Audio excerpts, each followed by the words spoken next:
pouvez vous asseoir. On va aborder un sujet qui est assez peu abordé dans l'Église. Qui a déjà eu un enseignement en fait, sur l'autorité spirituelle? Merci. Donc on voit qu'effectivement, ce n'est pas la grosse majorité. Mais c'est quand même quelque chose d'important pour notre vie chrétienne, notre vie de foi, et pour grandir avec le Seigneur. Alors, je ne vais pas parler très longtemps à faire ça en 2 parties, mais après, le but, c'est vraiment qu'on fasse de la pratique. Parce que le Seigneur, il nous enseigne, c'est très bien, mais il faut après qu'on mette en application. Puis surtout, le plus important, comme on discutait, je crois, avec Véronique, c'est après que quand on rentre, on le mette en application dans sa vie de tous les jours. Ça le but, sinon, ça ne sert à rien de venir faire des formations. On est content de se retrouver, ça, c'est déjà génial. Mais voilà, après, il faut que ça puisse changer nos vies et nos façons de prier. Alors, juste, du coup, je vais faire un tout petit point sur un peu l'attitude de notre cœur, en fait, au niveau de la prière d'autorité et un peu les bases et les fondamentaux. Mais je vais être très court. Après, c'est vraiment qu'est-ce que c'est que la prière d'autorité? On a besoin, effectivement, d'avoir cette attitude filiale. Voilà, ça paraît un peu, finalement, simple et anodin, mais en fait, c'est important. Prière d'autorité part du fait que, d'abord, on rentre dans notre identité de fils et filles de Dieu. Donc, on reçoit cette autorité et on la met en pratique. Mais c'est parce que je sais que je suis fils, fille bien-aimée de Dieu et que donc Dieu est un Père et veut le meilleur pour ma vie. Donc, voilà.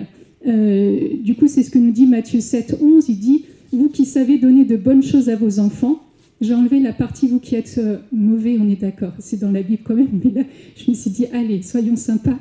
Vous qui savez donner de bonnes choses à vos enfants, à combien plus forte raison votre Père qui est dans les cieux donnera-t-il de bonnes choses à ceux qui les lui demandent?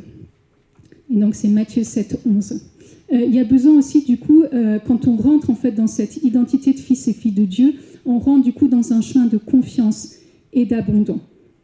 Et là, du coup, on verra après dans les choses plus pratiques, en fait, on a besoin d'établir notre cœur dans la confiance, de savoir que Dieu veut le meilleur pour nos vies et que, toute situation compliquée, Dieu veut faire sortir quelque chose de bon. Et c'est vraiment cette attitude de foi, d'espérance, de confiance. C'est vraiment cette attitude filiale. Et il y a parfois plus difficile ce lâcher prise, en fait. Ça, qu'est-ce que c'est compliqué, quoi. C'est un moment où on ne comprend pas tout, on y va dans la foi et on apprend à lâcher prise, en fait, sur tout ce qu'on vit, sur nos émotions, sur ce qui nous habite, etc., pour que ce soit Dieu qui le prenne. Parce que, du coup, dans cette attitude filiale, il y a moi, je ne comprends pas tout, mais je sais que Dieu a un plan qui est meilleur pour moi et du coup, je m'abandonne, je lâche prise pour que lui puisse prendre le relais. Des fois, on est tellement attaché à certaines situations, certains trucs qu'on n'arrive pas. Et voilà, donc du coup, il y a besoin de faire cette espèce de lâcher prise par rapport à ce qui nous habite. Et prier, du coup, avec un cœur sincère et un cœur vrai, du coup, être en vérité devant Dieu. Voilà, ça, c'est les bases. Je vous ai promis que c'était court, mais c'est important. Alors, juste avant de dire ce que c'est que l'autorité, j'aurais quand même soulevé quelques points de ce que n'est pas l'autorité spirituelle. L'autorité spirituelle ne dépend pas de notre caractère. Et là, vous avez tous les timides qui font ouf. C'est pas parce que vous êtes timide, que vous avez une personnalité plutôt tranquille, que vous ne vous faites pas remarquer, que vous êtes, vous savez, comme les petites souris qui passent un petit peu inaperçues, que vous n'avez pas d'autorité spirituelle dans la prière. Et moi, des fois, je suis étonnée de voir les gens les plus effacés quand ils commencent à prier. Il y a une réelle autorité spirituelle derrière. Et je vous assure que ça déménage après dans le ciel. Donc, ça ne dépend pas de qui nous sommes, en fait. Et pareil, quelqu'un qui a une autorité ou un leadership naturel peut ne pas avoir une autorité spirituelle très développée. Vous voyez, je suis sympa, je ne dis pas qu'il n'y en a pas. Je dis juste qu'elle peut juste ne pas être très déployée ou développée. Donc ça ne dépend pas de qui nous sommes. Alors une autre chose, mais voilà, peut-être que ça vous concernera un petit peu moins, mais je crois que c'est important de le dire, l'autorité spirituelle n'est pas liée au fait qu'on prie fort ou pas. Voilà. De temps en temps, on a l'impression que plus on prie fort, plus il y aura d'autorité. En fait, nous, on peut même prier à voix basse, on prie même dans sa tête, et avoir une autorité qui est réelle. Moi, la première fois où j'ai appris ça, c'est parce que une des premières situations dans lesquelles je me suis retrouvée à devoir prier vraiment avec autorité, c'était un rassemblement, j'avais 21 ou 22 ans, vous voyez, j'étais quand même encore un peu jeune, et je me suis retrouvée dans une situation avec quelqu'un qui manifestait, il a fallu faire une prière de délivrance et j'étais toute seule. Et comme j'avais peur, je me suis dit, le meilleur moyen que ce soit efficace, c'est si je prie très fort, ça va être très efficace. Non, c'était efficace, mais en fait, même si je n'avais pas prié très fort, ça aurait été tout aussi efficace. Voilà. Mais de temps en temps, ça permet de faire passer certains caps. Voilà. Et on peut prier à voix basse et que ce soit très efficace aussi. Donc voilà, ça c'est aussi pour les exercices de tout à l'heure. Voilà, il n'y aura pas besoin de crier ou de hurler pour que ce soit efficace. Dieu n'est pas sourd, et heureusement pour nous. Voilà, alors maintenant, on fait qu'est-ce que c'est que l'autorité spirituelle finalement? Des fois, on entend parler, on ne sait pas trop ce que c'est. Déjà, l'autorité, c'est un pouvoir qui nous a été délégué. Il nous a été délégué de la part de Dieu. Et je crois que ça, c'est la première chose qui est importante. Et je pense qu'on peut faire un peu l'analogie avec dans notre monde. En fait, l'État a un pouvoir. Donc là, on est en France. L'État a un pouvoir et va déléguer certaines formes de pouvoir. Vous avez par exemple les gendarmes, les policiers, les militaires ont une autorité qui est déléguée de la part de l'État. Et ils vont exercer, en fait, cette autorité au nom de l'État. Et du coup, avec cette responsabilité, il y a aussi un cadre. Enfin, avec cette autorité, il y a un cadre, et donc il y a une responsabilité qui va avec. Et par exemple, vous êtes dans la rue, un policier vous demande de vous arrêter. Comme il a l'autorité, vous devez vous arrêter. Peu importe que vous conduisez une voiture, que vous soyez à pied ou que vous conduisiez un 38 tonnes, en fait. Peu importe. C'est-à-dire qu'à ce moment-là, l'autorité qui est représentée par ce policier fait que vous devez vous arrêter. Voilà, on voit que du coup on a un petit problème avec l'autorité en ce moment en France. Donc voilà, mais normalement, voilà, ça vient de là. Et donc du coup, Dieu fait la même chose. Il nous donne une autorité que nous allons exercer de sa part. C'est pas l'autorité qui vient de nous, on est d'accord. Nous-mêmes, nous n'avons aucune autorité spirituelle de nous-mêmes. Par contre, on la reçoit et on est mandaté de la part de Dieu. Et en fait, on se rend compte quand on lit la Bible que ça date pas d'hier, en fait, cette autorité. On la voit déjà dans la Genèse. Vous avez Genèse chapitre 1, versets 27-28. Dieu qui dit à Adam et Ève, « Soyez féconds, multipliez, remplissez la terre et soumettez-la, dominez sur les poissons de la mer, les oiseaux du ciel et tous les animaux qui rampent sur la terre. » Et on voit que dès la Genèse, il y a une autorité qui a été déléguée à l'homme et la femme pour, on parle de dominer, mais c'est vraiment prendre soin selon le plan de Dieu et exercer cette autorité sur les animaux, sur les oiseaux, sur la terre. Donc voilà, et on voit très vite qu'il y a une place ici et une place ici. Sinon, vous pouvez prendre des chaises du coup. Donc voilà, et on voit très vite que tout de suite, il y a un petit problème en fait avec l'autorité. Là, on est dans la Genèse chapitre 1 et on voit que tout de suite, dans la Genèse chapitre 2, paf, il y a un petit problème avec l'autorité. Je vous rappelle, là je vais parler aux hommes, essentiellement, mais bon, les femmes, écoutez, ça vous concerne aussi, mais on voit tout de suite que d'abord, l'homme est seul dans le jardin. Et Dieu lui donne des consignes, il lui explique ce qu'il doit faire. Et il dit à l'homme, en fait, que, voilà, j'ai planté tous les arbres, tu n'en mangeras pas. Par contre, l'arbre de la connaissance du bien et du mal, tu n'en mangeras pas. Voilà, et donc il donne les consignes à Dieu, et donc il lui donne l'autorité qui va avec ces consignes. Il le délègue, il le mandate, et après vient, du coup, la femme, en fait. Et arrive le serpent. Nous, on connaît toute cette histoire. Arrive le serpent qui vient séduire Ève, et pendant des siècles, on a entendu que c'était la femme qui était fautive de tout. Où était l'homme, en fait? L'homme à qui Dieu avait délégué une part de son autorité. En fait, à ce moment-là, en fait, on oublie facilement que quand le serpent est venu séduire Ève, Adam, il était là. Et en fait, Adam n'a pas exercé l'autorité que Dieu lui avait donnée. C'est-à-dire qu'il n'a rien dit. Il n'a rien dit, il n'a rien fait, en fait, à ce moment-là. Et donc, il a permis qu'une partie de son autorité soit déléguée, du coup, au serpent.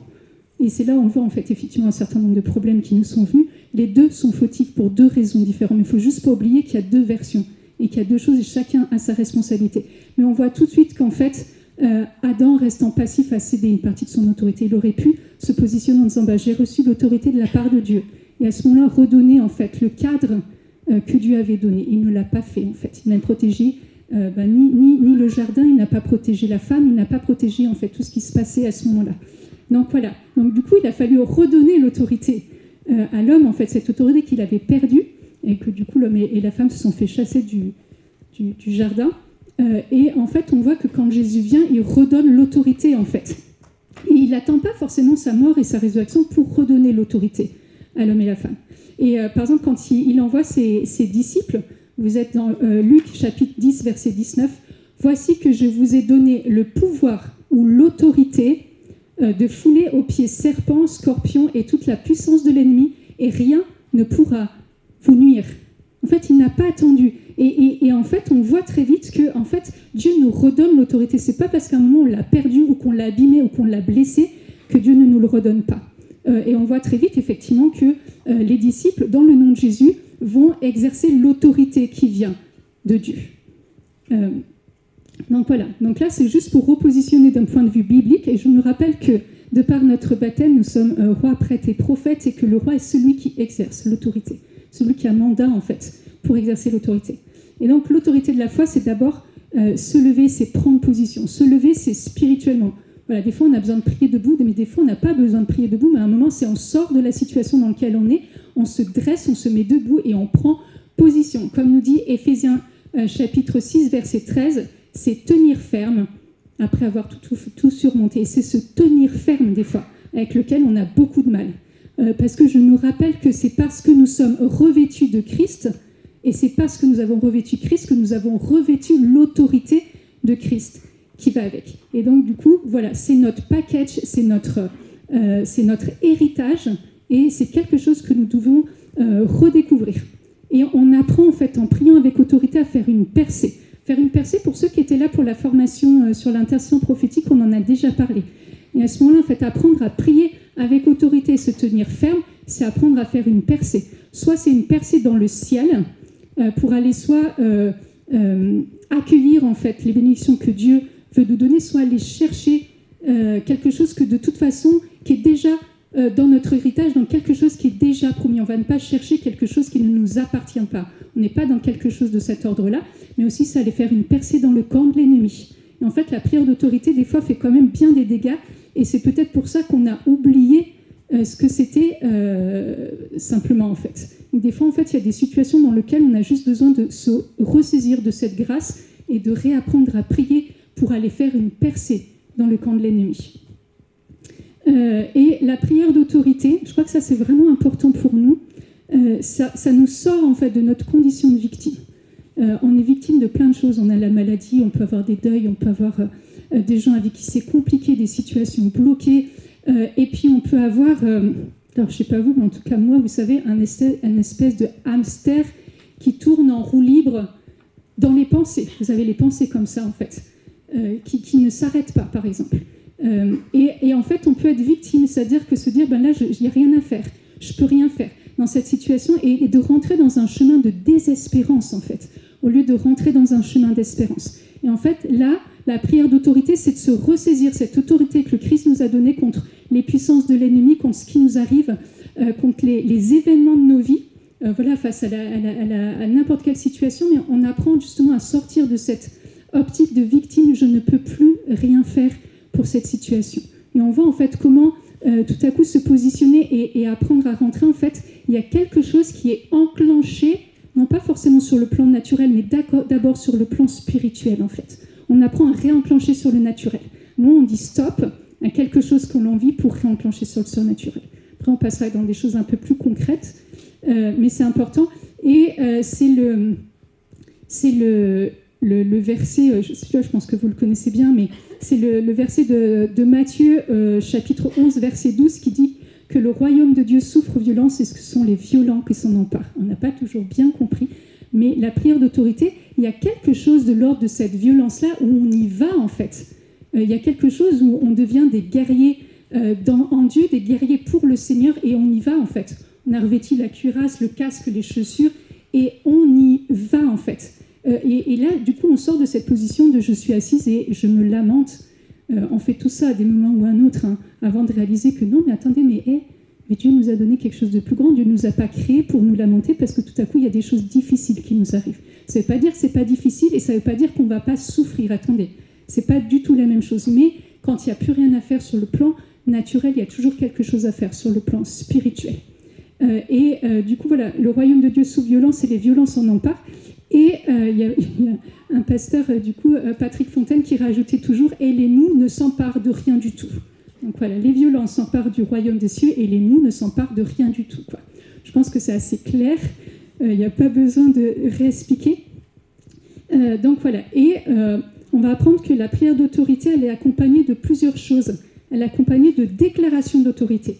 Et donc nous apprenons à proclamer la victoire de Dieu sur nos vies, sur nos situations, sur nos pensées, sur tout ce qu'on a l'impression qui n'existe plus et qu'on nous a comme pris dans nos vies en fait. Et on va apprendre à déclarer la vérité de Dieu sur ces situations. Pas ce que je vois, pas ce que je sens, pas ce que je ressens, mais ce que Dieu dit sur ces situations, parce qu'il y a des promesses de Dieu qui sont attachées. Et là, à ce moment-là, quand on parle de marcher par la foi, quand on parle de combattre par la foi, ça prend tout son sens.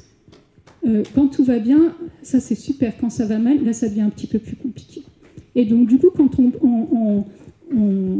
on fait ces déclarations d'autorité, l'avantage c'est qu'on prend un petit peu de distance. En fait, ça nous sort de la situation. On a l'impression qu'on est complètement emberlificoté, embrouillé, malmené. Mettez tous les mots qui correspondent à vos situations et là on prend un petit peu de hauteur et on voit un peu plus. Voilà, et on a besoin de déclarer toutes ces promesses de Dieu sur nos vies. On a besoin aussi d'apprendre les proclamations victorieuses. C'est un peu la même chose, mais c'est je proclame vraiment cette victoire de Dieu sur ma vie. Parce que la mort n'a pas le dernier mot, parce que la maladie n'a pas le dernier mot, parce que le deuil n'a pas le dernier mot. Et parce qu'on sait qu'en fait, toutes ces choses-là seront déjà vaincues, du coup, quand on sera au ciel et pour toute l'éternité. Voilà, donc on va apprendre déjà à accueillir ici-bas, en fait, cette victoire de Dieu sur nos vies. Et on va apprendre aussi à prier avec la confession de la parole de Dieu. Apprendre à prier, ça fera partie des exercices tout à l'heure, apprendre à prier à partir de la parole de Dieu. Parce que la parole de Dieu, elle est efficace, parce qu'elle fait ce qu'elle dit, que la parole de Dieu n'est pas trompeuse, n'est pas menteuse, en fait. Et on va apprendre à proclamer la victoire, la vérité au travers de la parole de Dieu. Et puis, forcément, la dernière chose importante, c'est qu'on prie dans le nom de Jésus, quoi. Voilà, c'est Acte 1, 4 qui nous dit « Il n'y a pas sous le ciel d'autre nom donné aux hommes pour être sauvés ». Ça paraît juste évident de se lever, de prier dans le nom de Jésus. Mais je voudrais juste rappeler que souvent, on pense que la prière d'autorité, c'est que prier dans le nom de Jésus pour quelque chose, mais on s'adresse à Dieu.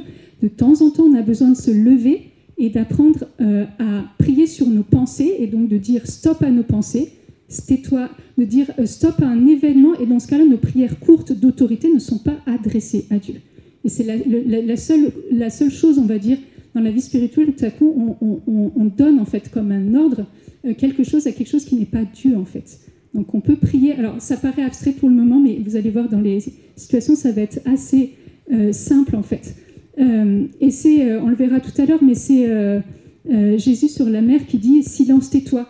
Il ne dit pas à son Père « Père, je te demande de faire cesser la tempête ». Il s'adresse directement à la tempête. Et de temps en temps, on a besoin de s'adresser directement aux tempêtes de nos vies, de s'adresser directement aux situations difficiles, aux situations bloquées, mais aussi on a besoin de s'adresser à nous-mêmes. De temps en temps, on a besoin de dire à notre âme « Ça suffit, stop, arrête de jeûner.